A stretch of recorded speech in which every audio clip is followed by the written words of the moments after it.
how Pixar's Hoppers went rogue for its plucky heroine. Pixar is giving beavers their time in the sun with its next animated movie Hoppers, which tackles themes of community and environmentalism amidst a madcat body-swapping adventure. The film's daredevil protagonist is Mabel, a college student desperate to prevent a local animal habitat from being destroyed in the name of progress. Her journey kicks into high gear when she uses advanced technology to transfer her mind into an artificial beaver in order to convince the animals to join her cause. Screen Rant attended a special press day for Hoppers at Pixar Animation Studios to learn more about the ins and outs of the movie Mabel's backstory and the unsung heroism of beavers. While their director Daniel Chung and producer Nicole Grindle explained how both the story of the animals and the character of Mabel evolved from the early stages. Margaret Spencer, lead story artist, and John Cody Kim, head of story, meanwhile shared insight into the adorable animation style and unexpected changes to several characters. Hoppers is co-written by Chong and Jesse Andrews, and it will make its grand theatrical entrance on March 6.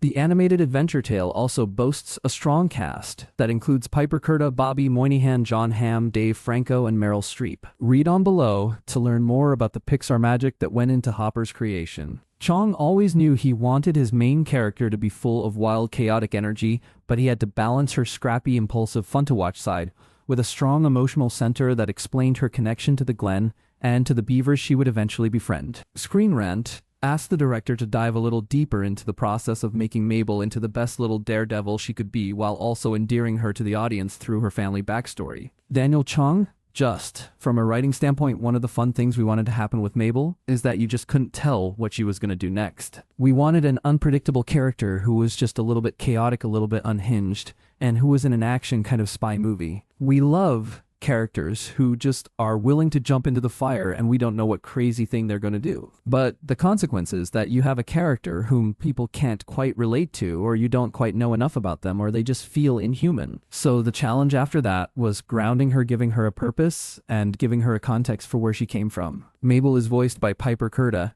and her performance was highly praised by Chong, who exclaimed she did such an amazing job, and she really just brings to life all those nuances that make you love her. Many of the nuances Curda conveyed were instilled in Mabel by sweet Grandma Tanaka, voiced by Karen Hui, who teaches her how to calm her inner rage by connecting with nature. Those flashbacks at the start of Hoppers are crucial for understanding her character and buying into her journey, which Grindle elaborated on further. Nicole Grindle, I think there was some concern about her being so angry and strident because that would be alienating to people, and we wanted to make her sympathetic. There's nothing like seeing somebody as a small child to see those vulnerabilities and how her intention was just to take care of animals. She had the best intentions, and she learned the value of being in nature and centering herself from her grandma, who was like her when she was little. Ultimately, she was able to develop that sense of kindness and patience with others. That is what ultimately makes her successful, and it made her more likable. But that was something we had to work on for a long time.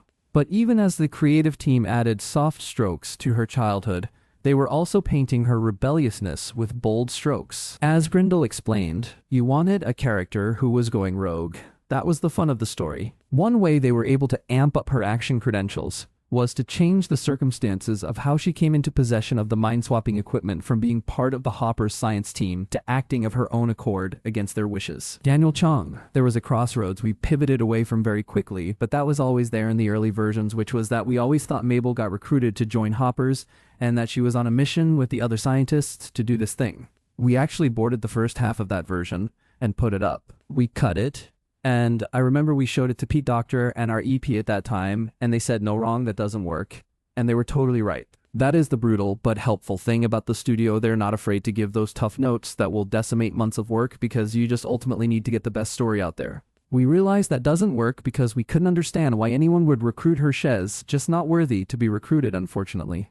Not yet. Once we realized we wanted to go the other way, where she kind of borrows the technology, then we were like, okay, we've got a story. Grindle came on board the Hoppers crew very early on, so she remembers back when Chong was hoping to make a movie about penguins. The first thing I wanted to do was find another animal, she joked. Of course, Chong's version of the story, which he shared during a press conference, was a little more involved. I just couldn't stop drawing penguins during the pandemic, for some reason the director admitted when recalling the early stages of development for his film. I pitched it to Pete Docter, who shot it down immediately.